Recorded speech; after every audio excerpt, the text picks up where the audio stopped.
Hello everyone, welcome to What If Naruto Was Captain of Soul Reapers Part 3. Chapter 9.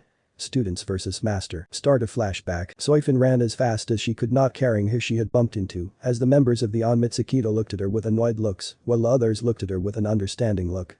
Word got out pretty quickly about Yuruchi abandoning her post in favor of helping Kisuke Urahara escape from Soul Society. In light of such action by the captain of Squad 2 and commander of the Onmitsukido, an order was issued relieving Yuruchi from her duties, and as a result the Shihoin family had taken some form of backlash from having their own heiress assist a traitor. To prevent the Shihoin from losing their position among the great noble family like how the Shiba family did, Yuruchi was disowned, or rather was removed from her position as a heiress, as the title had been passed to her little brother, Ikshiro Shihoin, but the lad was rather young to inherit the position that was left vacant by his older sister. This left Squad 2 and the entirety of the Onmitsukido letterless, and only Yuruchi could control both Squad 2 and the Onmitsukido. There was also Naruto, who was the lieutenant and third official student of Yamamoto, so he was believed to be the rightful successor to the position, but some others still believed that he was too young to inherit such a position. Soifin didn't care about all of this as she opened the double doors that led to the main room where Yuruchi often frequented. It had her seat, which was a green chair in the middle of the large room, and was often surrounded on both sides with her guards. This time, the seat that Yuruchi sat in, which she gave orders to her operatives, was empty. Soifin was devastated as she fell to her knees, wondering why her idol whom she worshipped never took her and Naruto with her. Soifin had also wondered why Yuruchi would betray Soul Society for someone like Kisuke. Despite popular beliefs, she never really hated Kisuke, but rather she didn't think that such a man who was clumsy and never took care of his personal hygiene was deserving to be by Yuruchi's side. She viewed Yuruchi as a goddess that she loyally served and was ready to lay her life, for which is why it annoyed her to see Kisuke's behavior around her mistress. Now Soifin felt herself grow to hate that man who had taken away her idol. If Kisuke didn't betray Soul Society, her idol wouldn't have been forced to clean that man's mess. She also felt betrayed by Yuruchi, thinking that her own mistress had abandoned her. She then thought back to her crush and had a sinking feeling. Did Naruto-sama also went with Yuruchi-sama? Thought Soifin, since while Naruto wasn't exactly chummy with Kisuke, but they got along to some degree enough where the two had drinks. Soifin didn't know if she could keep her sanity if Naruto had ended up leaving her as well alone in this dark place. She loved Naruto more than anyone out there, if you of course exclude Yuruchi, and had hoped to have something more than just simply being comrades from the same division. And it doubled even more as she rushed, praying in her heart that he didn't abandon her as well. Soifin tried to track him down, but Naruto was good at hiding, and you wouldn't find him unless he really wants you to find him, so she was mostly looking at the places he mostly frequented after having stalked him for many years. That led her to his living quarter, which she opened this time without even knocking like she usually did. Relief washed over her immediately when she saw him sitting in front of her. She didn't think of anything other than to tackle him into a hug, which Naruto had fully expected. Opening his arm, he had caught the petite Soul Reaper into his arm, and before long she broke into sobs.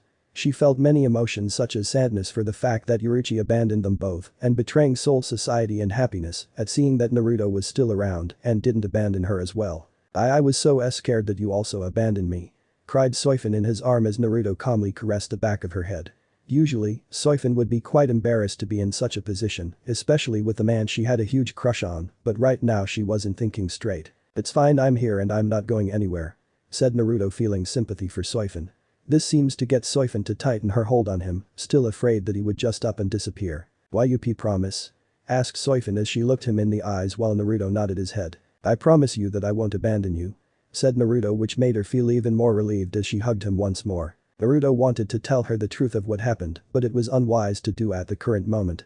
Soifin was simply mentally unstable with Yuruchi just up and leaving. If he told her that Aizen, Jin and Tosin had a hand in all of this, he wouldn't doubt that she would be marching towards their headquarters and raise hell, consequences be damned. Soifin was strong, but not strong enough to face those three who are quite dangerous to be able to get rid of people like Yuruchi, Kisuke and those other exiled Soul Reapers.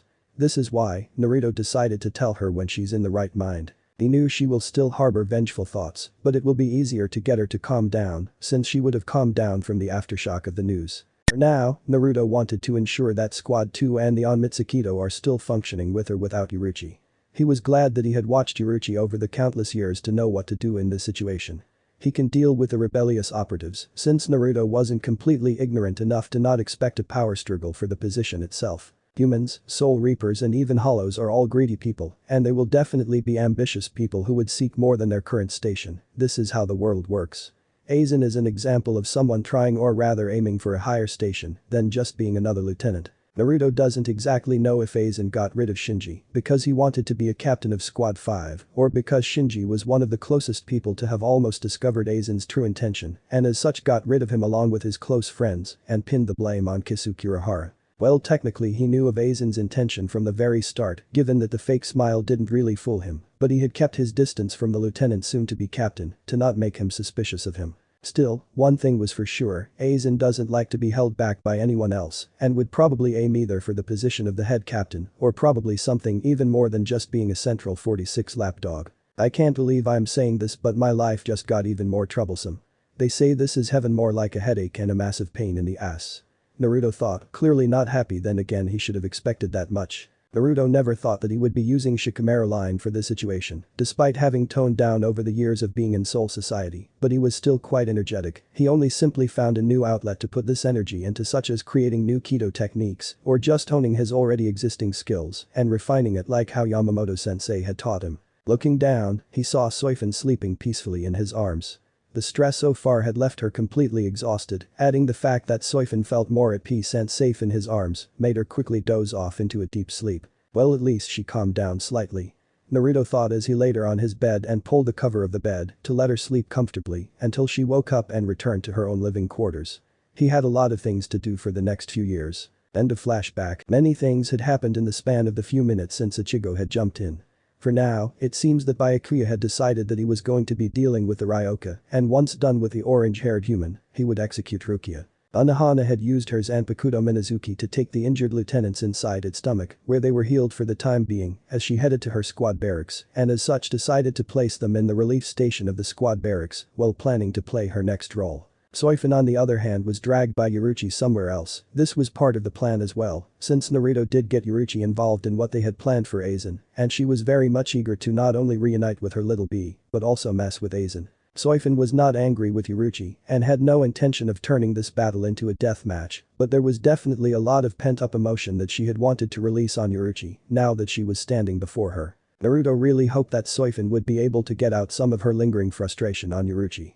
He hopes that Soifin would also be able to properly and fully move on from the past. He wasn't ignorant enough to not realize that Soifin hated herself for being powerless and weak. People always forget that Soifin or Shao in FNG comes from a small clan that loyally served the Shihoin for countless generations. Even with his help, Soifin still felt like she had failed her given duties of being Yaruchi's guard and probably berated herself for countless years for her failure and weakness. If he wasn't around, Soifin would have been an emotionless and cold-hearted person who doesn't care about anything or anyone in the slightest other than just following the law placed by Soul Society rather than thinking for herself, but he was glad to see her in better shape. That aside, Naruto found himself in a position where he had to fight his own sensei. Luckily, he was with Yukite and Kairaku, so he wasn't really worried that much about the fight. This was still part of the plan to give Aizen an opening where he would reveal his hands to them, although Unohana had a role, which is to catch Aizen in the deed and expose it. Yamamoto despite his old age was still fast enough to arrive at the agreed upon location for their fight, although he came at the same time Yamamoto did showing to his sensei that he was fast. A minute later, both Kairaku and Yukite also came and Nanao was last to arrive. "You're really fast," Naruto said Shunsui with a smile, seeing that his junior was even faster than both him and Yukite. "You've gotten slower," Uncle said Naruto in a flat tone, but there was a hint of amusement in his voice, which made the two of them chuckle. "Well, you did get stronger than last time, which should have been a century ago.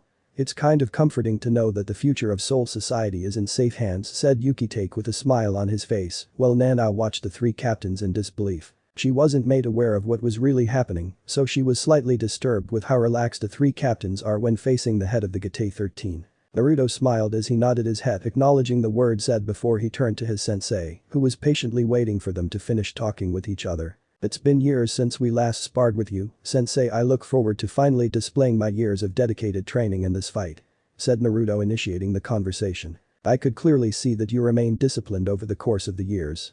For a brat to keep up with me is no mere small feat, so you have my praise, but I can't say the same for both Shunsui and Jishiro, you both should be faster," said Yamamoto dissing Shunsui and Yukite. "You're killing me here, Yamage," said Shunsui with a smile, not offended in the slightest, but he was excited to be able to spar with his father figure and wanted to see how Naruto would fare with him. "My apologies, Master Jinchuriki," said Yukite in a sincere voice, even though he can't be fully blamed due to his current health situation. "Now come, you rascals.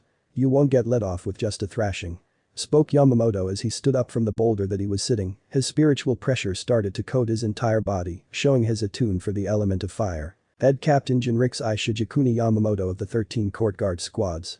His spiritual pressure is enormous. Even 3 captains together might not be enough to win. There's only one thing I can do, thought Nanao as her hand reached to her shihakusho. That's when Yamamoto's spiritual pressure flared up, causing Nanao to feel a portion of the head captain's spiritual pressure on her, causing the few pebbles around him to start vaporizing under the heat. If Yamamoto truly released his entire spiritual pressure, there's a huge possibility that Nanao would die under the strain of the spiritual pressure. He's seriously flexing on us, muttered Naruto while Shunsui chuckled at the comment, but at the same he was extremely worried over Nanao, who wasn't accustomed to such a spiritual pressure. Nanao fell to her knees, having a hard time breathing, as despite Yamamoto being away from her, she felt like he was towering over her, looking down on what he deemed as an insect. "Leave, I haven't the patience to teach a mere infant like you how to breath," said Yamamoto, which is kind of true since Yamamoto was 1,000 years old while Nanao was in her early 100s. Shunsui quickly reacted by appearing in front of her, placing a hand at the top of her head, only to comfort her seeing how she almost fainted. "It's alright, Nanao. Get yourself together. Sorry. I shouldn't have brought you with me," said Shunsui as he wrapped his arm around her before he used a flash step to get away with her, placing her far away from the fight. "Looking back, the 3 of you were always in a class of your own. You had a weakness for girls and behaved scandalously, but you were thoughtful, and your ability to see the truth far outshone the others, Shunsui," said Yamamoto, praising Shunsui. "And you, Chikashiro, though you were frail, you were daring and popular. Everyone looked up to you. And when it came time to battle, you were both transcendent. No one could hold a candle to either one of you," Yamamoto said, praising both Chikashiro and Shunsui at the same time. "Lastly, Naruto, despite being young, you were able to achieve strength at an incredible and astonishing rate, being able to graduate in less than a year. You always seek to break your limitations, and most of all you always looked for the best interest of Soul Society," said Yamamoto while Naruto nodded his head. "You 3 were strong-willed. You never let up on training and honed your strength. You were both the first captains to come out of the academy that I founded. You were my pride and joy, as if you were my own sons. I believe in you that although we had different thoughts, we walked the same path," said Yamamoto as he raised his cane, which caught on fire. Adjusting it horizontally, the cane revealed to be his Zanpakuto, while Naruto immediately reacted by pulling his own Zanpakuto. He had already released his Shikai before the fight started, since you can never be too prepared. Naruto quickly released a casual slash attack that looked like a shadow. The power behind the attack was apparent, as the slash was large enough to reach the sky, being seen by many of the Soul Reapers in the Sirte. The attack seems to collide, causing a large crater to form where the head captain once stood. Shunsui and Chikashiro sweatdrop at seeing Naruto not even give Yamamoto time. "Why are you looking at me like that? We're currently facing the strongest Soul Reaper in the Gate 13, I'm also the captain of Squad 2, there is nothing fair in a fight," said Naruto, still keeping his eye on the crater. "It's just unexpected," said Chikashiro with a slight chuckle as he also pulled his Zanpakuto while Shunsui did the same. "I doubt this will even affect Yamaji," said Shunsui as just like his Chikashiro he also pulled his own Zanpakuto from its sheath. "That's the right mindset," said Yamamoto, coming relatively unharmed, having removed his top, showing that despite his age, he looked like one of those old grandpa that still goes to gym, so he was totally jacked along with having lots of scars. "All things of this world turn to ashes, Raijin Jaka," said Yamamoto as he released his own Shikai. Sea of flames covered the entire area. The intensity of the flames can be seen and felt from all over the Sirte. "How long has it been since I've seen this form? How long has it been since I felt fear like this, like the weight of the deep sea? This transcendent spiritual pressure, even in its Shikai state alone, its heat scorches the heavens and consumes even the clouds. That blade turns everything before it to ash," thought Chikashiro as he saw the flames surrounding them, preventing them from escaping. The buildings that surrounded them started to burn to ash, showing the heat power of Raijin Jaka. Of all the Zanpakuto, it has the greatest attack power, it is the strongest and oldest of the fire type Zanpakuto. "This is the Raijin Jaka," thought Chikashiro, knowing that they might be screwed. "What's wrong? Release your swords already, like how Naruto did. Surely, you don't wish to be burned to ashes without putting up a fight?" asked Yamamoto as he increased the heat to prove a point. "I guess it can't be helped. Shall we, Yuki take?" asked Shunsui as he looked at his friend and Naruto, who had released his Shikai a long time ago. "All waves become my shield, all lightnings become my blade," chanted Chikashiro as he grasps the single blade with 2 hands. The blade then transforms slowly and begins to form 2 blades.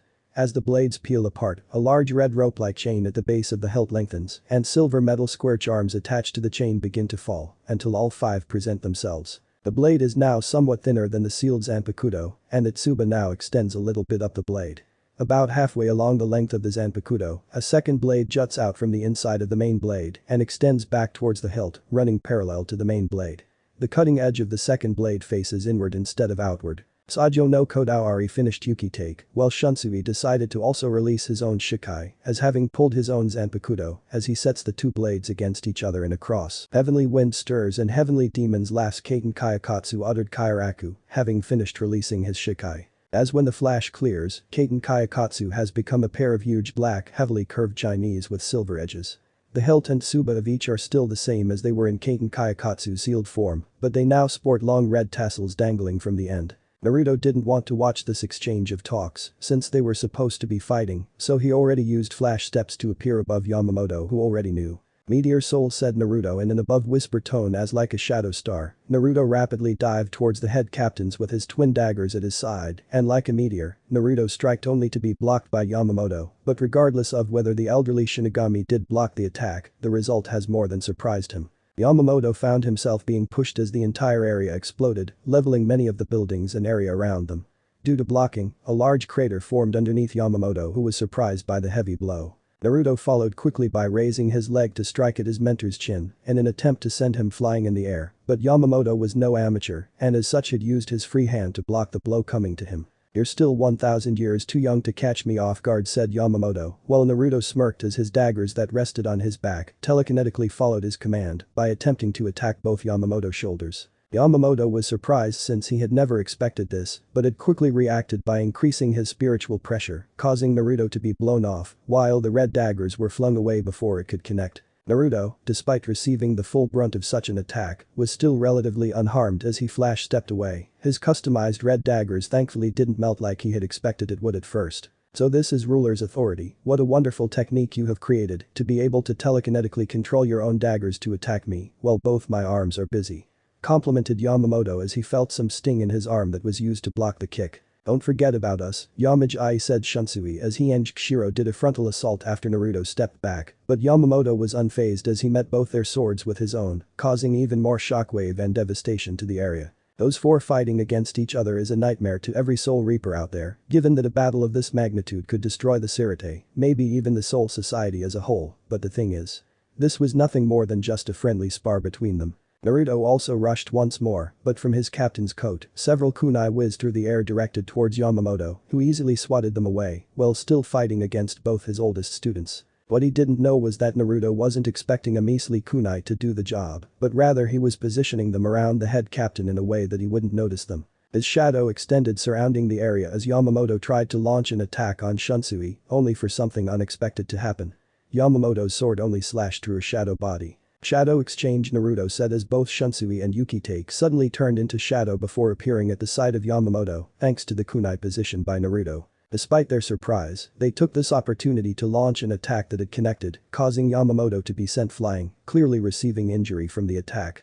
Naruto also launched a slash attack that clearly connected, sending Yamamoto flying even further. "Okay, that surprised me, I didn't know you could do that, Naruto," said Shunsui as he looked at Naruto, who was smirking at him, while Yuki-take was also surprised. "I'm a shinobi, so I don't easily reveal my hand." "Good job reacting quickly," said Naruto, while the two nodded their heads, not surprised, but also they were clearly impressed. "It seems I've underestimated the capability of you three, to think that those three kunai are used to teleport you three around. What a nuisance they are," Yamamoto said, clearly impressed, but at the same time there was a hint of annoyance. If Naruto can use shadow exchange without some sort of time limit or some form of weakness to it, then he will be at a disadvantage and he can't have his own student beat him just yet, or he won't be able to live it down. He knew Naruto took inspiration from the Kawarimi from his old world and probably the flying Raijin used by both his father and the Niddame Hokage, which is kind of true. Yamamoto tried to increase the heat to burn those annoying kunai, but to his surprise, they were melting very slowly when they should have turned to ash, and saw the purple-like glow on them and knew what Naruto had just done. "I've powered them up with my Reiatsu, can't have you burning those easily. Those things cost a lot of money and if you turn them to ash, I will sue you," said Naruto jokingly, making Shunsui laugh. Yuki-take also stopped as he chuckled as well.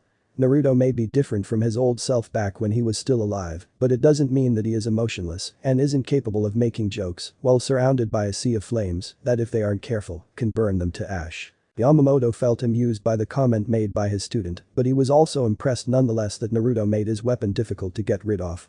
He knew Naruto was going to be the most difficult to fight due to his unpredictable way of fighting. Don't think that this momentary luck of being able to land a blow to me would happen again. It's time to re-educate you three once more. Said Yamamoto as the heat increased even more. Well damn, this might be our hardest battle as of yet. Said Shunsui while Jikishiro nodded his head in agreement while Naruto let out a sigh. What a pain in the ass. Said Naruto making Shunsui chuckle slightly. They felt better with Naruto there. Chapter 10. Conclusion. Aizen had successfully managed to pull the Hejioku from Rukia's body using a particular device created by Kisuke Urahara, which left Rukia unharmed. He had observed the orb with a smile on his face, but he felt something was quite off with said Hejioku, but having gotten arrogant over the years of managing to fool the upper brass of Soul Society made him not think twice of it. I'm surprised. It's so small. This is the Hejioku I see. Said Aizen as he looked at Rukia, whose chest started to regenerate, showing that there was no harm in her soul, even though he already planned on killing Rukia, for she had served her purpose at this point. The soul is unharmed. Amazing technology. Said Aizen as he placed the Hejioku inside his Shihakusho for safekeeping. Unfortunately, you are no longer needed. Kill her, Jin. Said Aizen as he lifted Rukia by the red collar wrapped around her neck. Oh well. Shoot him dead, Shinso, said Jin as his Zanpakuto extended ready to pierce and end the life of Rukia Kichiki, only for blood to spurt out as Byakuya had interfered at that last second, resulting in the sword to pierce his own chest instead. Big brother, muttered Rukia as she watched the Zanpakuto being pulled out, resulting in more blood to spurt out, staining the ground. Byakuya almost fell to the ground only for Rukia to hold him. Big brother, shouted Rukia, trying her best to support Byakuya with her small frame as Byakuya fell to his knees breathing hard. Any normal person would have died from such an attack, but Byakuya was a Soul Reaper captain, so he was bound to survive if given proper medical attention. Why? Why did you save me? Asked Rukia loudly, confused as Byakuya a few minutes ago had wanted her dead. Aizen on the other hand turned around hand on his Zanpakuto ready to end the life of the two siblings. Unluckily for him, he was interrupted when two individuals came falling from the sky, revealing Kukaku Shiba and Jidanbo, one of the gatekeepers. Let's go, Jidanbo, shouted Kukaku, grinning as she looked at Aizen and knew what to do to make a badass entrance Shiba style. All right, shouted Jidanbo, following the order given to him as Kukaku stretched her palm towards Aizen. Bones of beasts scattered far and wide, steeply crystal crimson steel wheels, wind in action, and the sky at rest, the sound of flying arrows, fill the hollow castle. Hato 63. Rikoho, shouted Kukaku, having generated an orb of yellow lightning above the palm of her hand. Then as she finished the chant, Kukaku proceeded to fire the built-up energy at her target, which was Aizen, as a massive concentration of energy which resembles a lightning strike.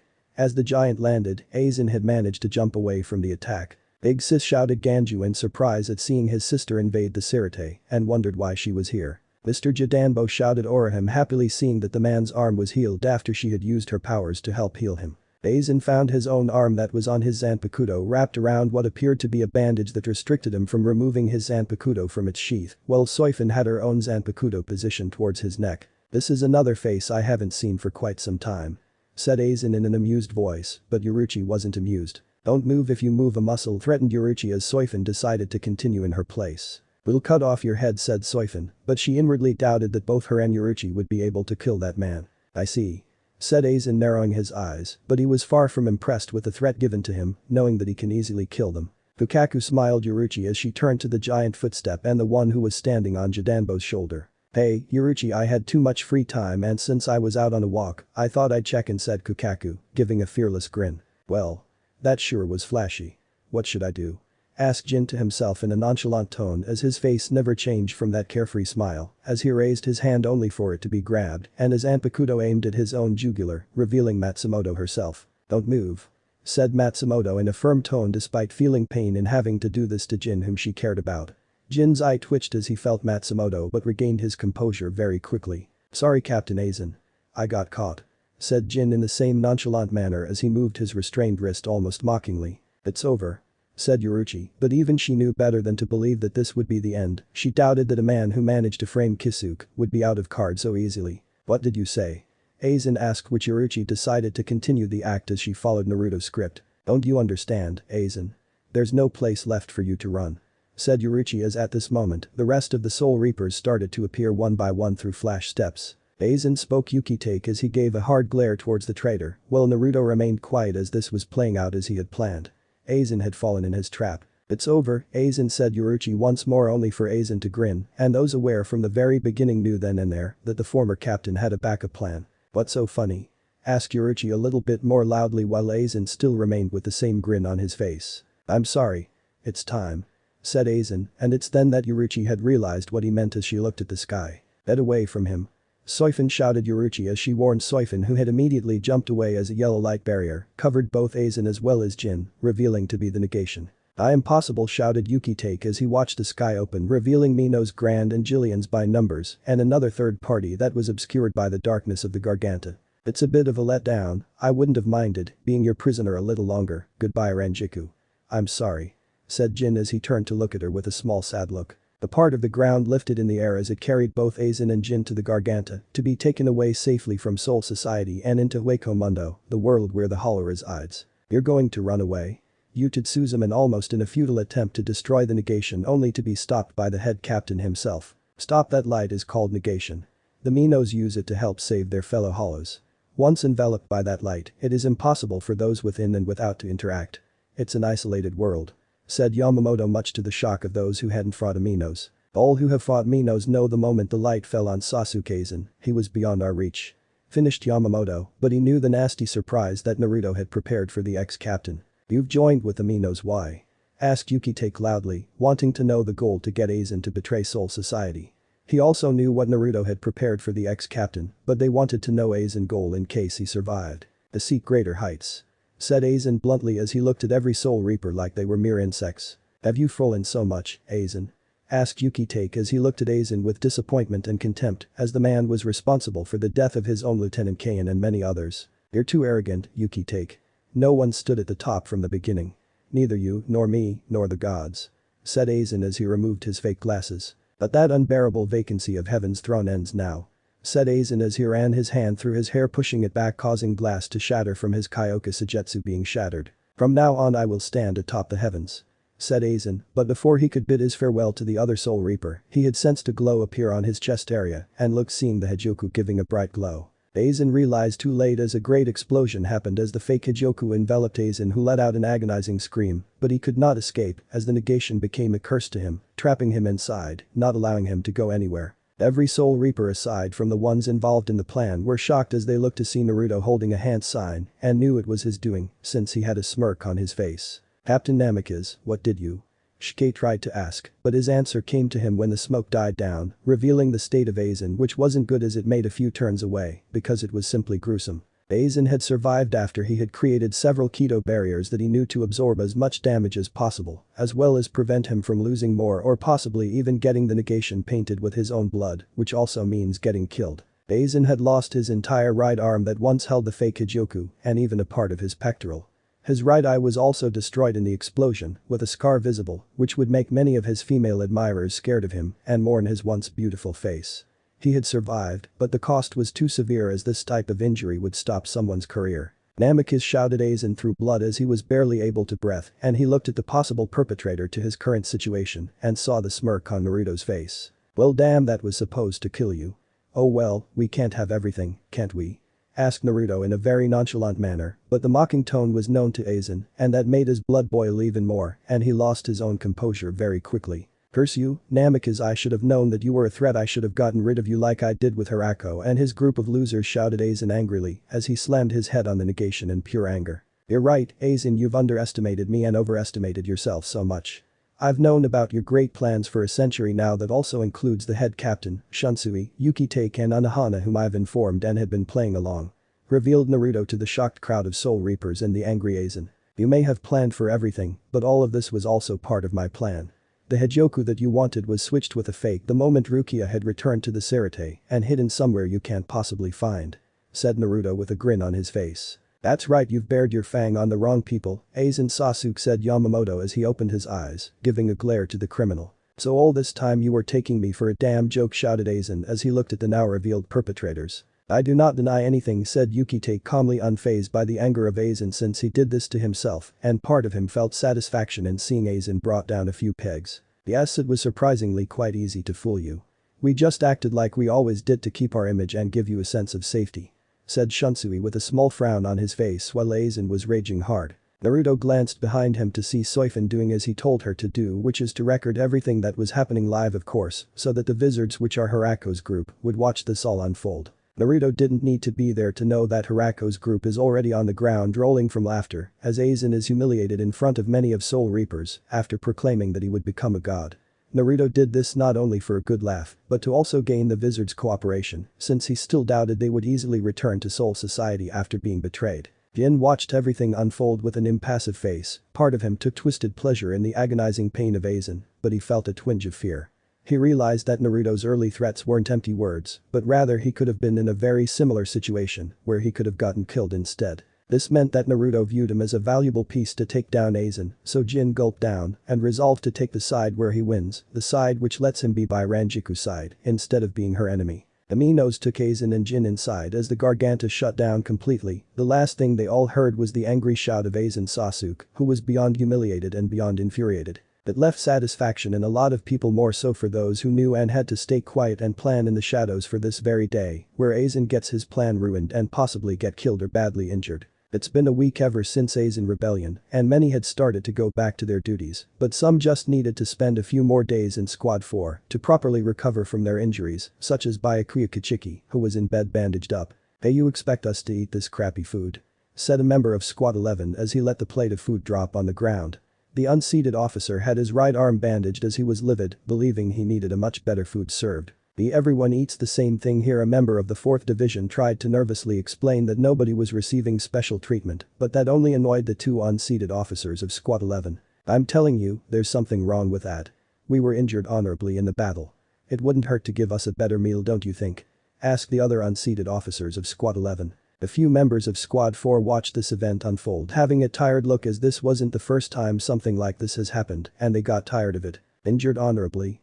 A voice interrupted the two unseated officers, who paled and looked behind them to see Naruto, unamused by the comment made by those weaklings. "CC Captain Namikaze," shouted the first unseated officers as the second backed away in fear, as Naruto's reputation was known for putting cocky little shits in their place. "I was wondering what this fuss was all about, and I heard some bunch of fools talking about being injured honorably.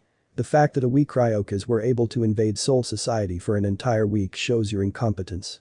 You two didn't do anything worth mentioning or even honorable in that matter," said Naruto darkly, making them scared. "Maybe I should do everyone here a favor and kill you two because you're taking space. After all, you two can be easily replaced the very next day, so no one will remember who you two were," said Naruto threateningly, which made them scared shitless. Wait, we didn't mean any of what we said," the second unseated officer pleaded for his life as he saw Naruto was ready to get rid of them at this very moment. "Why yes, please forgive us, we will behave from now on," said the other unseated officers, also pleading for his own life. "But you two will clean the floor, you've inconvenienced those good people more than enough with your bullshit. Just remember, those supposed weak medics hold both your life in their hands," warned Naruto as they all nodded frantically. Squad 4 were giggling happily as they gave the two Squad 11 members a mop and other equipment to clean, which they did very quickly to not get killed by Naruto, as they left the entire floor shining before they ran away again, making sure to avoid bumping into others at the same time. "Thank you, Naruto, I was going to have a talk with those two gentlemen, but it seems you've dealt with it," said Unohana, appearing behind Naruto, who saw her coming. "It's fine, there were too many injured because of Aizen schemes, so Squad 4 must be working overtime to heal everyone," said Naruto as he understood that Unohana and the other members of Squad 4 were overworked to some degree. "So what brings you here, Naruto?" asked Unohana nicely, while Naruto didn't have any reason to lie to her. "I've come to see how the others are doing, such as Captain Kichiki. Not to mention Ichigo Kurosaki, but it seems he had run off to Squad 11 despite still being injured," said Naruto with slight annoyance, while Unohana sighed. "I'm also looking for Kamamura, I need to make sure that he's fine," said Naruto, while Unohana understood where he's coming from. Sajin Kamamura, captain of Squad 7, was standing at a grave that belonged to the unnamed friend of Tosen, whom Sajin had never met. Beside the unnamed grave, there was another grave that was just recently made which belonged to the now deceased Tosen. He still remembers how Kenpachi had killed his friend in cold blood, but he had learned the truth from Aizen. The former captain of Squad 5 had attempted to persuade him to join his side, even using the fact that Tosen was serving him to get him to consider joining his side. Aizen wanted someone to fill the gap left by Tosen, who was murdered in cold blood. Aizen had attempted to use the fact that he looks like a wolf to get him to join his side, as Aizen believed that he would not discriminate against him and that he wouldn't need to hide himself behind a mask just to try and fit in. Sadly, Aizen had underestimated how loyal Kamamura was to the current head captain who had saved him and taught him how to be a captain. The end result was a one-sided battle where he got taken down by a Kido spell, which left him incapacitated for a good portion of the fight. Amamura was far from being stupid, he knew the Kenpachi had killed Tosen because he was ordered to do so. He had understood why such a decision was made, but at the same time, he had truly hoped to convince Tosen to see the light, but maybe, it wasn't even possible to convince Tosen, whom he had known to be stubborn. "I'm sorry for your loss." Naruto appeared behind Kamamura, who nodded his head acknowledging his words. "I really wish I could have convinced him to see the light," said Kamamura. He didn't hold a grudge against Naruto or those who knew. "Think of this as a mercy, Kamamura. If Tosen had left with Aizen that day, no doubt more people would have been harmed by his action due to his justice. He would have been casted to hell for the sins he committed. At least you can remember the good thing he did," said Naruto with a small sympathetic voice. Amamura understood, if Tosen was captured, no doubt he would have been severely punished and would have never seen the light of the outside world if he were to be imprisoned instead, or he might get executed as well, since he was aware that Yamamoto never liked traitors. "I know, but I had hoped there is another way to solve this without having to kill him," said Kamamura while Naruto understood his feelings. "I'm no different than you, Kamamura. I had a friend similar to him, but that same friend whom I considered a brother in all but blood was the reason why I'm here," said Naruto, much to the shock of Kamamura, who turned to look at Naruto, understanding what he meant. "I'd rather you'd remember the good memories that you both had together rather than remembering how he tried to kill you instead and plunged the world into chaos. He may be a criminal to many, but he was a friend and a brother to others who were touched by his ideology," said Naruto while Kamamura lowered his head. "Carry his dream but at the same time be different than him, be better than him. I hope you can come to forgive me and the others for making such a decision, but I know you'll be able to leap back on both your feet," said Naruto while Kamamura was touched by his words. "Thank you, I'm grateful for the words," said Kamamura as Naruto nodded his head, seeing that Kamamura held no resentment to him or the others, but rather it was more of regret for not noticing the behavior of Tosen. "Tosen, you were a foolish man, but yet you were a good friend and a person I've considered as a brother. I will carry your dreams, but I will do it my way. I believe Jinrikisai Dono will be the one to help me achieve your dream. Watch over me." Kamamura spoke to the grave of his friend one last time before he turned to leave. He may never be able to move on from such a loss, but all he can do is to push forward. He was glad that Tosen died before he could commit any more atrocity that would go against the justice they both had dreamt of and wanted. This way, the soul of his friend can once again reincarnate. Part of him had wanted revenge for Tosen's death, which is common in his clan, but he would not fall into his animalistic urges. He won't seek destruction, instead he will seek to leave a legacy behind and pass on both his and Tosen's dream onto the next generation, but he will make sure to guide them on the correct path. Chapter 11. Aftermath. Laughter could be heard in what appeared to be an abandoned warehouse, but in actuality, it was the current residence of a group of former Soul Reapers that was made up of former captains and lieutenants who were wrongly made into criminals due to acquiring the power of hollows through Aizen experiments. Due to this, those groups of former Soul Reapers felt betrayed and as such had regarded Soul Reapers as enemies just as much as Aizen. In actuality, they didn't bear any ill will towards the Gate 13, rather they considered themselves as allies, given that among the Sirite were people whom they respected and loved. Among those that they respected and loved the most right now was Naruto Namikaze himself. Naruto had obviously sent them the videos of Aizen utter humiliation, even recording it live for kicks, which resulted in the current event. Hiyori was on the ground rolling in laughter as she clapped both her sandals together. She was relishing in the utter humiliation of Aizen and wished that she was there to witness it herself and add salt to the wound. "Ah ha ha, that boldy Aizen said he wants to become god, now he's a crippled god," Hiyori said as she continued to laugh along with the others as well. "I'm seriously considering kissing Naruto right now, no homo, now I can sleep at night knowing that pretty face of his won't be the same anymore," said Shinji as he wiped a tear from his eyes after laughing his ass off. "I don't blame you, Shinji, I'd kiss him as well. I'd even give him my virginity," said Lisa with a perverted grin on her face as she also had a thing for Naruto, after all who wouldn't. "HMPH, I'm glad that bastard got a taste of his own medicine. This is what he gets for scheming and using us as test subjects," said Kensei with a small smile, satisfied although he tried to ignore Mishiro who was annoying him, but luckily she was put in a keto barrier to keep her quiet. "This is a JoJo next level kind of shit, I love it," said Love, nodding his head approvingly as he remembered that meme that was circulating around about Dio Brando. "I'm glad that we got avenged, this was definitely quite satisfying indeed," said Rajkro as he pulled his guitar to play a tune to celebrate seeing the man who ruined their life put in his place. "So what does that mean to us? Now that we're proven innocent, will Soul Society attempt to pardon us and recruit us back?" asked Hachijin, a very important question, but Hiyori scoffed. "I may not have anything against people like Naruto, but I do have a problem with the whole system itself. No way in hell will I abandon my own freedom or return to those assholes," said Hiyori, not wanting to return and tolerate some egotistical little shits, especially Central 46 whom she hated with great passion. Well, I much rather be reading manga than doing much work. So that will be no for me. Said Love as he pulled his own stash of manga which Lisa shamelessly borrowed the hentai Tajinshi from among the stash. Once Aizen is fully dealt with we will decide again what each of us want to do. Retake our former position or just enjoy our current lifestyle as a small knitted group organization.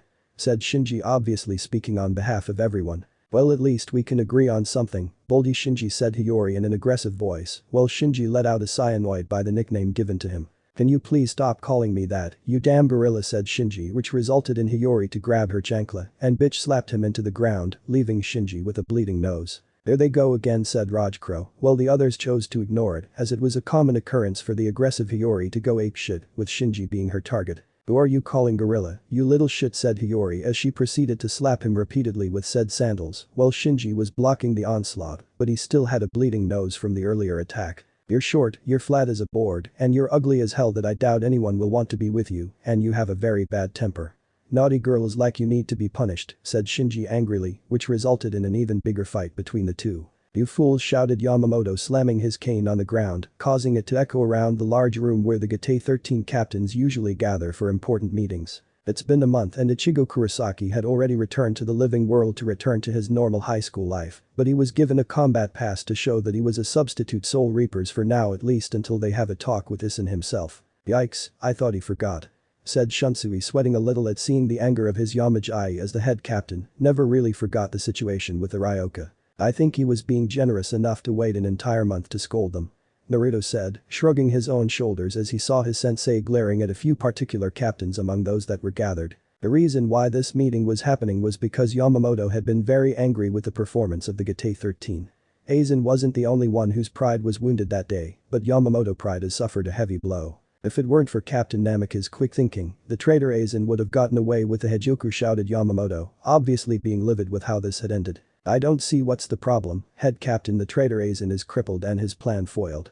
Said Byakuya having made a full recovery by the second week. You fool, this is exactly the problem, for the Gate 13 to struggle against a bunch of weak Ryoka is a stain on us.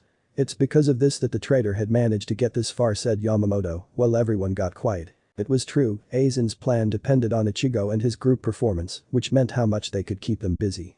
The fact that a brat who didn't even know that his own Zanpakuto had a second release managed to survive an entire week in the Sirte and even managed to defeat many lieutenants including 2 captains with his Quincy friend, defeating a captain as well, was driving him mad. The Gate 13 used to be an organization to be respected and feared, those Ryokas wouldn't have even made it to the center of the Sirte, much less 10 feet from the entrance of the Sirte, before they were killed by either a high-ranking seated officer or lieutenant. Even if Ichigo was a Shiba, the brat was still human, adding on to the fact that he didn't have the same combat experience as that of a lieutenant or even a captain-class Soul Reaper. For that very reason, Yamamoto couldn't simply let this slide. It was a miscalculation on our part, we underestimated the strength that the Ryokas truly possessed. Even then, the Ryoka boy still had Yoruichi Shihoin by his side to pull him out whenever he got into a tight situation, such as with his second confrontation with Kichiki at the Repentant Cell. Said Mayuri, raising his hand to explain themselves. He would never admit that he lost to Quincy, he would have defeated the boy had he taken him seriously, but his curiosity got the best of him, and as such, he had wanted to experiment on the boy to see what makes him tick. I hate to admit it, but Kuretsuchi is correct. Aizen's supposed death had led to infighting among our own forces, with many believing that Jin was the criminal, given how Aizen had acted around us. Said Toshiro with a bitter look. My apologies, Genrix, I don't know, I underestimated the capability of the Ryoka due to not believing that the Ryoka would be this foolish or even capable of attacking the Sirte. Said Kamamura apologetically as he bowed his head in shame. We as Soul Reapers have held the torch as the strongest and the one who are in control, we were the ones to maintain the balance between worlds. The fact that the Ryoka had managed to invade our land for an entire week is going to be known one way or another to other unknown factions who obviously hold grudges against us or simply want to knock us off our pedestal. Said Naruto this time around. Ichigo Kurosaki's stunt would make many believe that we've gotten weaker, which honestly is kind of the case right now. Even as of recently, the Bounce who had remained hidden had started to come together and no doubt are planning to force their way in here, and I'm sure most of you have an idea of where this is going. Said Naruto, much to the shock of everyone. The Bounce, you say? I haven't heard that name in a long time. Mayuri spoke with a glint in his eyes as he had wanted to dissect one, and this proved to be an opportunity. Yes. I've also heard that there is a rogue Soul Reaper that has been aiding them. I believe it was someone who held a specific grudge against our current captain of the 11th. Maki Ichinas is his name I believe. Said Naruto while Kenpachi perked up, obviously remembering the name. So that fool is still breathing. He had been very angry with me for killing that bear-looking captain of his. Said Zaraki with a grin, clearly remembering the incident and how Maki had run away. I think I happen to remember someone by that name. He was a man who had been very devoted to his captain due their own shared view over justice. Said Kamamura, lowering his eyes as he remembered Tosen. Yamamoto wasn't happy in the slightest hearing this. He was wondering if this whole justice thing is going to be a trend in the Sirite or what. Tosen was already enough, but now he's hearing that another idiot is trying to force his overly idealistic view for justice. Yamamoto believed in justice, but his view of justice depended on the balance of the world and maintaining it. Anyone or anything that seeks to throw this balance off its course is injustice, and he will enforce justice by punishing the criminals. The whole point is that even after we deal with those bounce, there will be others who will also take their place. Ichigo Kurosaki had shattered people's view on us. We're no longer the unbeatable Soul Reapers. We need to retrain ourselves to prepare for much more fierce enemies that will seek to destroy us. Said Naruto while Yamamoto nodded his head in agreement. Well said, Captain Namikaze, said Yamamoto, agreeing with Naruto words as the other captains understood where their head captain was coming from. I see I may have underestimated our current situation. We can't rely on the substitute Kurosaki anymore, then we already have two. It will be a stain on our image to need to rely on him, said Byakuya wholeheartedly, agreeing. Byakuya knew that this wasn't going to be the last time he was going to hear from Ichigo himself, since the orange-haired substitute will be meddling in their affair from now on, if his intuition was correct, and that left a sour taste in his mouth. His pride wouldn't really allow him to let someone who can still be considered to be in his diapers to be helping them. I agree as well with Captain Kichiki, it will be embarrassing to need to rely on someone else who is an outsider. Said Toshiro, obviously not wanting to deal with Ichigo as well. Anything is fine as long as I can have a good fight, said Kenpachi in a nonchalant manner which was ignored since this was expected from the captain of the 11th. As long as I have a good test subject, I can make upgrades, said Mayuri with a mad scientist smile. He still felt humiliated from being beaten and almost killed by one of those Quincy. Mayuri swore to get revenge on the Quincy boy, and while he may not attempt to kill him, given that the Quincy not only lost his power, but is also an ally of the substitute Soul Reaper, but he can make Uruk terrified of him. The other captains had shown their whole support over this decision. The betrayal of Aizen was proof enough that they need to get stronger as soon as possible to fight against the future threats, especially Aizen, who is currently a much bigger threat at the moment. Very well then, seeing as all of you understand your given duties.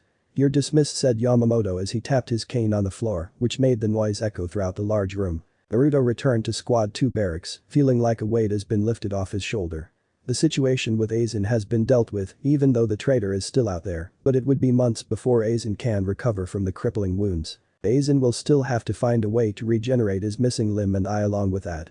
After doing so, Aizen will still have to find a substitute for not only the death of one of his valuable pawns Tosen, but also for the Hijyoku. In a way, this was just a temporary setback for Aizen, who will eventually come back again, and this time much more cautious if not even more vengeful. Still, he can enjoy his life a little bit more before it comes crashing down again with yet another trouble. Ichigo is going to be a trouble magnet, isn't he? Thought Naruto to himself, because ever since Ichigo had showed up and Naruto now feels like his quiet and peace is going to be interrupted. Still, maybe those next few years are going to be more interesting and fun than the past century. He really wants some action, and dealing with weak enemies isn't enough to satisfy or relieve his boredom. Did the meeting end well, I hope?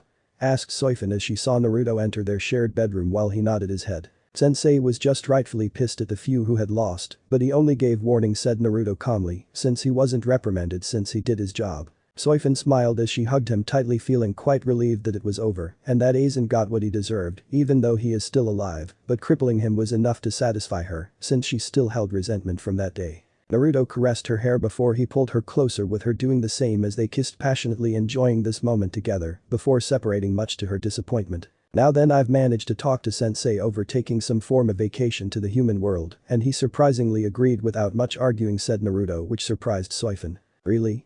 Soifin asked, clearly surprised that her voice came out a bit loudly, but Naruto didn't mind as he gave a small nod with a smile. Yamamoto, as the head captain, was very strict when it came to his captains. The reason why he allowed him such freedom was because of his work so far. His relationship with Soifin didn't hinder his duties as a captain of Squad 2, as instead it improved his performance, so Yamamoto had no reason to interfere. So when he came forward asking for a vacation, Yamamoto had accepted without much trouble, since he is the reason why Aizen was exposed as the traitor and was unsuccessful in having the Hijyoku, something which could have spelled a lot of trouble. Yes. That means we get to have our own date in the human world, said Naruto with a smile as Soifin smiled excitedly at the idea of having a time alone with Naruto. I don't know what to wear, said Soifin, remembering that she can't exactly go to the human world with the type of clothes they wear in the Sirte since it's old school and would attract attention. We can make a visit to a mall in the human world and pick something nice for our date, said Naruto with a comforting smile, which made her feel somewhat better but was still nervous. I'm just nervous, said Soifin, since this was possibly their first date to the human world. Given the situation with Aizen, Tosin and Jin, it was really hard to also go on dates in the Sirte, so they were content with just being around each other. I know this is a new experience for the both of us, but you don't need to do anything over the top, just be your usual self, and that will be enough for me. This date is for both of us to enjoy some well-deserved alone time together, after everything, said Naruto in a gentle tone, while Soifin nodded her head. Just promise me to be yourself, and that will be enough to make me happy, said Naruto, which Soifin felt better hearing this. I promise to try, said Soifin as she hugged him tightly. She was still nervous but not as much as before. Naruto had always been skilled with words, even without trying he was always the charismatic type. I love you, my bee, said Naruto as he kissed her, which Soifin returned as she closed her eyes feeling relief. I love you more, Naruto, said Soifin with a blush on both her cheeks. She was glad to have met Naruto that day. It made her wonder what the future would be like for the two of them. The sound of glass shattering could be heard echoing throughout the large room, which had a unique design as the room was all white. This was Aizen's castle in Hueco Mundo, but that was beside the point. Currently, we could see Aizen seething in anger at the humiliation that he had suffered at the hand of Naruto. There were many things that Aizen hates more than anything in this world. Aizen hates when there is something out there he doesn't know. Usually he would go ahead and gain information through the archives in the Sirte, but remaining in the dark is something he greatly dislikes. He hates weakness. This is why he had mastered all Soul Reaper arts in the Sirte and even went ahead and started experimenting with holification and as such needed the Hejyoku that was created by Kisuke to facilitate his evolution into a higher transcendental being. Aizen also hates when he isn't in control. It's one of the many reasons as to why he seeks to take the vacant seat in heaven by becoming a god, because it will mean that he is in control, so nobody will try to boss him around. Just a mere thought that someone weaker than him is standing above him infuriated him, which is why he killed Central 46, because he despised the idea of having those weaklings hold power over him. This is why he got rid of many people in his quest for godhood, such as Shinji and his band, and even framed Kisuke, the creator of the Hejyoku, which he was after. All of this was another display of his absolute strength and absolute control. Being in control was one of the many things that Aizen took a lot of pride in, such as the fact that he was responsible for Ichigo Kurosaki, who is a hybrid between Shinigami, Quincy and Hollow. Ichigo was his greatest masterpiece who will help him test his transcendental power. For Aizen, everyone was another chess piece on his large chessboard. The Shinigami whom he tricked and manipulated over the century, those Arankor and Espada who loyally served him not knowing that they were expendable in his own eyes. So he was rightfully furious when he learned that Naruto, whom he dismissed before thinking that the boy, while extremely talented, was not a threat to his ambition, but the boy had ended up robbing him of the Hejyoku which he had spent a century patiently waiting to take. It showed him that he wasn't in control as he had believed before. Naruto had outsmarted him and led him on a carrot chase which he fell for his trap that he set for him. He should have listened to the late Tosin paranoid words when it came to the captain of Squad 2. Now, he was paying the price as he was missing an arm and his right eye which had left an ugly scar. He was crippled. If his arm had survived the initial explosion, there might have been some way to attach it back, but even if it did, the explosion had served to cauterize the stump. Even attaching an arm from one of the Hollow's limbs would probably cause a negative effect on his health as it might reject him. Aizen sat on his throne in an attempt to calm his anger. Part of his face was covered by a bandage to hide how embarrassed he had felt at this moment. His right sleeve hung loosely as he was missing his right arm. Even with his crippled state, Aizen was dexterous so he can use his left arm just as well as his right arm. His vision is a great loss, but he can still make use of his sensing ability. The other Espada including Jin himself had left him for now to vent, but Aizen was aware that some of them were already questioning if he was capable of leading them, something he will be rectifying very soon. He may be crippled, but it still didn't change the fact that he can kill most of them with just his spiritual pressure alone. He would welcome their daring attempt at taking his throne, but he will show those lower lifeforms why they should not dare test him. Aizen crushed the head of a Hollow whom he didn't bother remembering his name, nor ever bother looking at him. He clicked his tongue in annoyance at the fact that his shoes had to be dirtied with the blood of those mongrels, but he had to admit that venting out like this had calmed him down a little bit. Aizen closed his eyes remembering Naruto, while it infuriated him that he had lost in this round of chess, but he felt an unknown feeling welling up inside his chest. Remaining unchallenged for years made him rather bored. Naruto had proved to be a far greater potential than even Ichigo himself. The fact that the boy outsmarted him made him angry but also excited as well. Aizen couldn't help the grin on his face as he felt the blood pumping his veins. He felt the thrill of having someone challenge him and keep up with him. Aizen couldn't help but laugh out loud, which had made those who heard him question if he had finally lost it, but he didn't lose it. Naruto was the perfect rival for him. The boy had mastered all Soul Reaper arts and even created new ones. While it was unfortunate to him that Naruto still served under those fools in the Sirte, Aizen had to acknowledge that Naruto was a different breed. He was not like the other weaklings he encountered who only knew how to follow the law like a sheep. Now Aizen didn't feel as angry as before. He will find a way to leap back on both his feet and will continue this game. He will prove his absolute superiority over Naruto, whom he views as his rival. Chapter 12. Part I. Date. Was it the right choice to leave such a man in charge of the division during our absence? Asked Soifin, clearly unconvinced as she looked back at said idiot himself who was waving his hand in a stupid way that made her annoyed majorly by his existence, but was tolerating him. The day was the day both Naruto and Soifin were going on their planned date, and since both of them were going to be out, this would leave the division in the hands of Marichio Amida, since he was the highest ranked after the two of them obviously. Soifin was clearly not a big fan of the third seat, wondering how the man had qualified for the second division, but then again, it was due to his father being a former member of the Onmitsukido during the time of Yoruichi Shihoin until his retirement. Amida used to be a very large man, or plump as he liked to be called, before Naruto had put his foot down. After he got annoyed by him as such, he took to training him personally to make sure that Amida does not bring shame to the Onmitsukido. As such, Amida had gone through torturous training to the point that he had once caught the guy attempting to slit his own throat with a knife that he had sneaked inside his bedroom just to end his own suffering, but he stopped him obviously. You'd expect him to be nice after seeing one of his subordinates trying to take his own life, but Naruto didn't feel a single ounce of sympathy and instead had punished him harshly for taking the coward's way out by trying to suicide.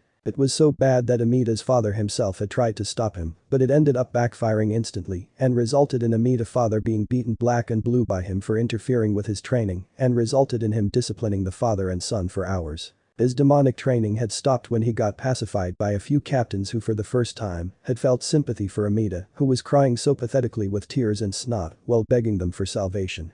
Even Aizen at the time had felt bad and that guy was evil, and so he was ordered to play nice. Nonetheless, the training had yielded results because Amida was standing several inches taller with a black hair that he styled in a spiky fashion. He now wears a standard Shinigami Shihakusho, which is open at the center and has an elaborate purple collar. He also wears a standard hakama, white obi, and white tabi. Amida is also seen wearing expensive personalized jewelry.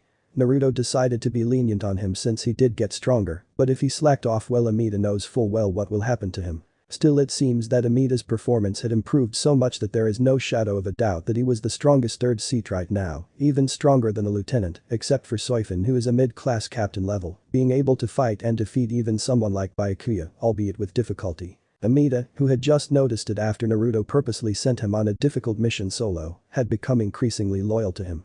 He had stopped training him since Amida now knows to keep himself in shape. Despite his behavior, he is still capable of leading the division during our absence, said Naruto calmly, not really fazed that much by leaving the division for a day. Soifin begrudgingly had to agree, Amida is many things.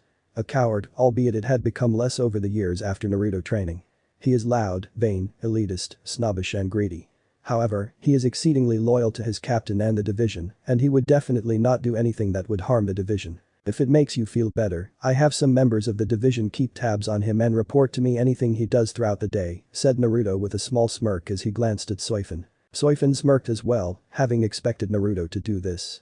Amida is an idiot, and regardless of his loyalty towards the division and to them, he needs to be monitored since, while the man had the best of intentions for the division, he can often do stupid stunts or just plainly act like a clown. As the Sinkamen which leads from Soul Society to the world of the living opened before them, the two had walked in without looking back, hoping that Amida would behave himself and stay out of trouble during their absence, which shouldn't be that long either way. Well, look who's here. If it isn't Naruto, said Kisuke, flashing his shopkeeper smile while opening his fan. He had expected Naruto to arrive here because he received a warning beforehand. Soifin had obviously given Kisuke the stink eye, clearly showing her disgust towards the former captain of Squad 12. Her distaste towards Urahara stems from the fact that a man like him who doesn't take care of his hygiene was just hanging around Yoruichi. Her eyes wandered around as she analyzed the room they stumbled into. Her frown deepened as she saw a circular table in the middle of the small room, as well as a small shelf at a corner. Kisuke was definitely keeping up the image of a humble shopkeeper. Soifin couldn't help but be appalled that Yoruichi had been living in this kind of dump. Yuruchi is still a shihoin at the end of the day, and this kind of place wasn't suitable for someone of her royal status. I've heard you've been living quite the humble lifestyle, Kisuke, said Naruto with a smile as the two men hugged each other, clearly happy to see each other as the two hanged out in the past. You've heard. Is it Ichigo who told you that? Or does Mr. Shinobi had been secretly monitoring me when I wasn't noticing?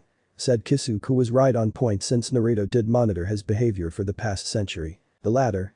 You're very reckless and I don't like being surprised whenever you pull any of your antics like having the Hejioku placed inside Rukia. Naruto said with a small playful glare. You've caught me, but in my defense, I knew that you would intercept it, so I wasn't particularly worried. Said Kisuke with a placating smile. He definitely meant it when he said that he knew Naruto would intercept the Hejioku. If he had sent Naruto a warning about his plan, there is a chance that Aizen would catch on to what he was doing and formulate a plan to screw everyone up, which Naruto understood. Well, it's fine, the Hejioku is now in the hands of Yamamoto-sensei, so it's all good.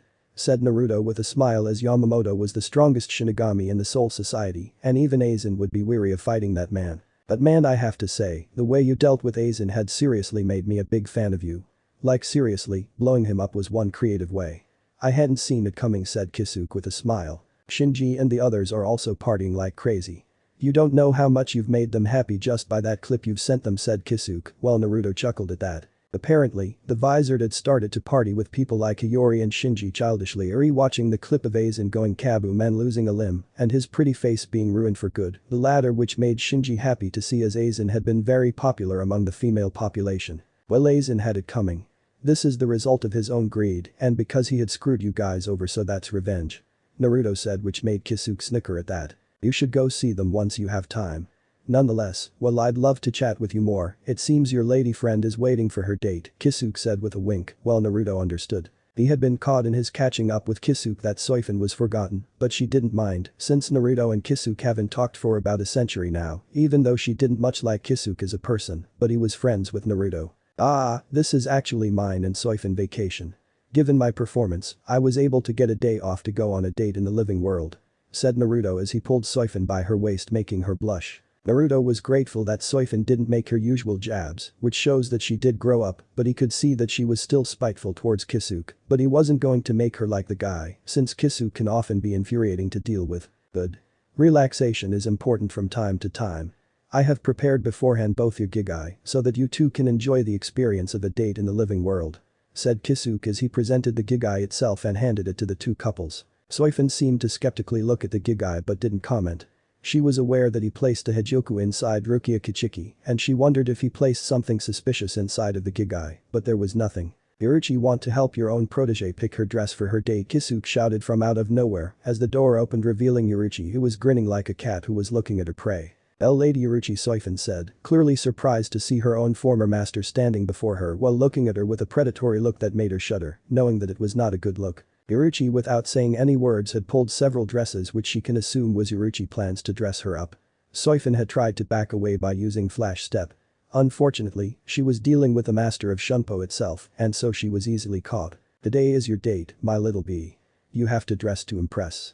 Said Yuruchi as she started to drag Soifin back into a private room in the shop to dress her up like some kind of Barbie doll. Sensei, take it easy on her, said Naruto with a sigh, while Yuruchi had just waved her hand dismissively with a small grin on her face as she pulled on Soifin with her, who was trying to resist her mentor's pull. Now, Naruto-kun, I'm preparing our little bee here since her fashion taste is not up to date with today's society and she might wear something not really appropriate for the date. Said Yuruchi as she doubted someone like Soifin, who dedicated all her life training, would know about fashion. Aren't you the one who go nude? Asked Naruto with a deadpan look. He didn't expect Yuruchi to chide Soifin on fashion sense when she was always going commando if she wasn't naked. You're the one who should be careful with what he dresses. Anything you wear will ignite a war among the women who will try to assault you, said Yuruchi with a grin, knowing what will happen. The war part did actually happen. It was more of a civil war and it all centered around Naruto.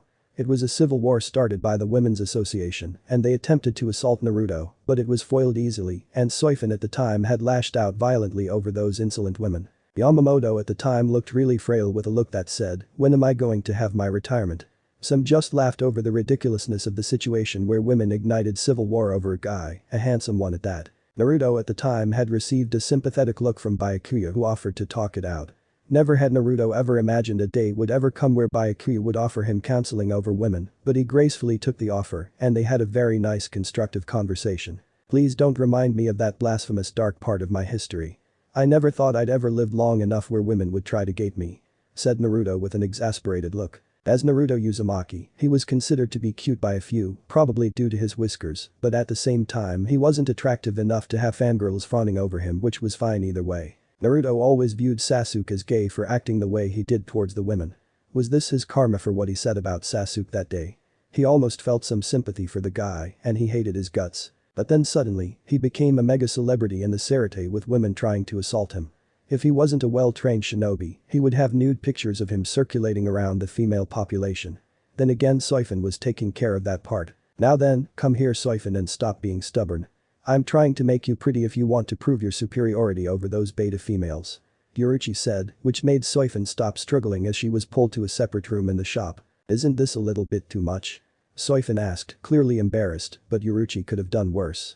Out of surprising consideration to her pupil, Yuruchi picked a very good outfit for the date. If Soifin was left to her own devices, she'd probably just pick something that would cover her body from head to toe, probably due to embarrassment, albeit there was nothing wrong with that, but this was supposed to be a date. There is also the risk that Soifin would go with something plain looking like a sleeveless sports shirt and sports pants. That is not something you should go on a date with, there should be a level of hexiness in the dress, and that's where Yuruchi is involved. Albeit, many would be distrusting of having Yuruchi be the one to dress them up, considering her history of being a nudist, not to mention we shouldn't forget about the fact that she had gone for years in her cat form. As a result, Soifin currently wore a white shirt and blue short jeans. After all, Soifin may be small in the breast department, but she had one nice cake and thighs.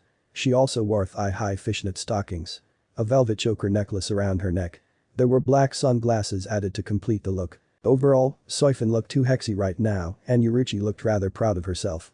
Even though she had wanted to go all out in dressing Soifin up into something outrageous and probably scandalous, the current dress was quite good enough. "You're cute, Soifin.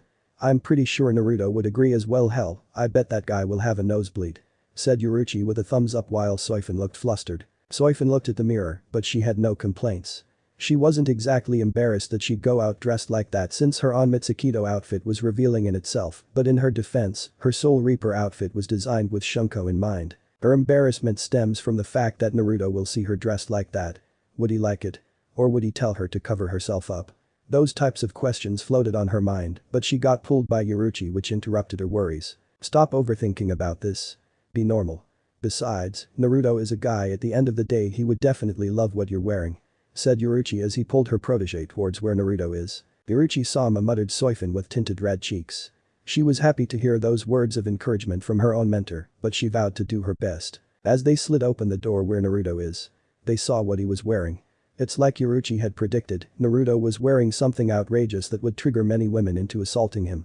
Naruto wore a black shirt with a part of his chest being shown. He also wore a black jeans and black shoes. He was practically going all black at this point as Soifin looked with a blush. Her nose was bleeding as she covered it quickly.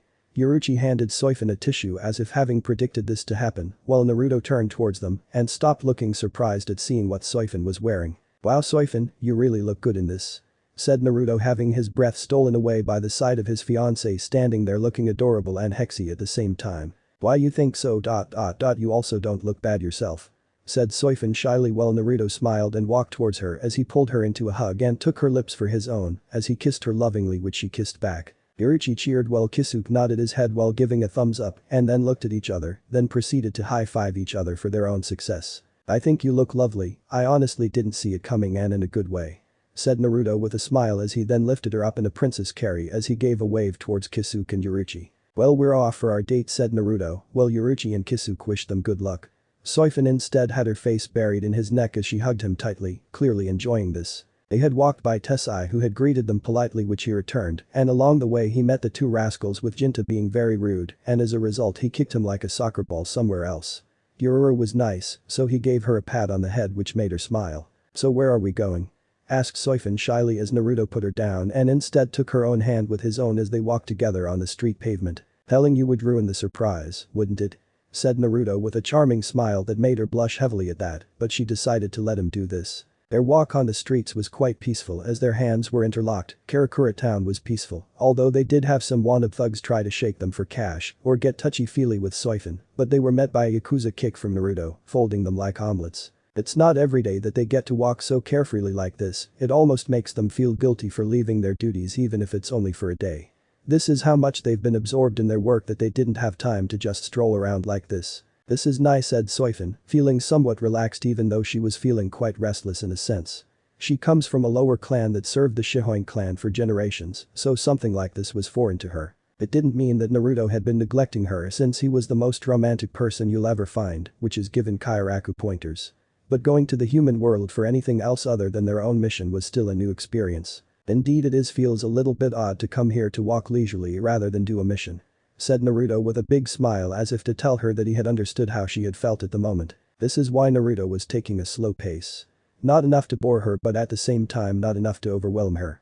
Taking her around to various places would undoubtedly place a mental pressure on her and Naruto didn't want her to feel that. So the first thing they did was a simple walk. Getting familiar with the place and visiting sites like the lake and other nature-filled sites where not many are around to harass them, while at the same time enjoying the simple beauty of nature that humans destroy in their greed. At the same time, Naruto had glanced at a corner and could notice someone tailing them. It was Yoruichi, of course, that much he could tell. Apparently, their own mentor had wanted to watch their dates simply because she had nothing better to do with her day. First let's have a small breakfast, shall we? Asked Naruto as he pulled her closer to him with her head resting on his chest while she looked at him with a small blush. Why yeah. I'd love to eat something, said Soifin. She was hungry, but she let him control the pace of their date and Naruto knew that, so he wasn't going to disappoint in the slightest. But that said, Naruto directed them to an open restaurant. It was a small one with so few customers in it, but that was expected since it wasn't particularly a very popular place and because people simply judged the place from outside. Naruto had done his own research beforehand, so he knew full well this one was particularly owned by a nice old grandma. The restaurant was also giving a perfect view to the beautiful sun and to the lake. As they picked their table, the two sat face to face as they looked around with just their eyes alone, but their heads didn't move, so it gave the impression that they were relaxed. Hello young ones, what would you like to have? Asked an elderly woman with a very beautiful smile as if she was looking at her own children, which made Soifin relax even more. We're quite new here and as you can tell we're quite clueless about what to have for today. What do you suggest for our breakfast? Asked Naruto with a smile while the grandma seemed to be happy to hear that. I'm glad you asked, my boy. I recommend these. The grandma spoke quite enthusiastically as she showed the menu and recommended certain meals as she explained their benefits. Ah, I would love that, gee, grandma, said Soifin a little bit shyly, but the warm aura emanating from the owner of this small restaurant had made her very comfortable. I'm glad to hear that, sweetheart. I should be done in 10 minutes maximum. Don't hesitate to ask anything, after all, enjoying one's youth is important in these times. Said the grandma with a smile as Soifin and Naruto nodded with a smile. Technically speaking, they were older than grandma, but she didn't need to know that. Nonetheless, they appreciated her kind words as she had turned around ready to make them breakfast while the two sat in some silence, but Naruto was prepared. Are you feeling at ease? Asked Naruto in a softer tone as he took her hand with his own and gave a kiss to her knuckles, making her blush, but she felt even more comfortable with him, especially the homey atmosphere coming from this small place. Yes. You're too thoughtful in this kind of thing. Said Soifin with a smile. She knew he was being considerate of her feelings and was going at a slow pace enough to make her feel comfortable. I'd be a bad fiancé if I only made you feel uncomfortable or overwhelmed. This day is about the two of us, with you being the star of this day. I've waited for this day for quite a while now. I wanted to make a day that is only about us only. Said Naruto with a gentle smile which made Soifin shy. The situation with Aizen was hectic to say the least. They had to be careful when dealing with someone as smart and observant as Aizen. What would happen if they were to be framed? What would happen if Aizen tried to attack them? Things like this had bothered them for quite a long time, so relaxing was a privilege they didn't have at the time, considering the situation they were in, so something like this was nice. You look beautiful today. I think I should take a picture, said Naruto with a teasing grin as he pulled a camera out of nowhere, making her blush, but she made a peace sign while Naruto took the picture. Before he stood up and adjusted the camera to take a picture of the two of them together as Naruto pulled her into his lap where he hugged her tightly while kissing her right cheek affectionately. This naturally made Soifin very flustered, but she was happy. I love you, said Soifin as she hugged him tightly while burying her face into the crook of his neck. She felt at ease, her worries were being pushed away, and she was happy. I love you more than you can imagine, said Naruto as he kissed her head and forehead while peppering her face with kisses, showering her with lots of love which made her almost melt. You both look lovely together. I wish you a life filled with eternal happiness and prosperity, the grandma said with a smile as she came back with their breakfast. Thank you, we really appreciate those kind words, said Naruto, while Soifin muttered her own thanks as well, which made the grandma smile a lot, having remembered the old times with her husband. Let me know in the comments below if you guys want the next part. Also check out my other video that has been shown and left. Thank you for watching. If you enjoyed this video please like and share this video. And have a fantastic day. Bye.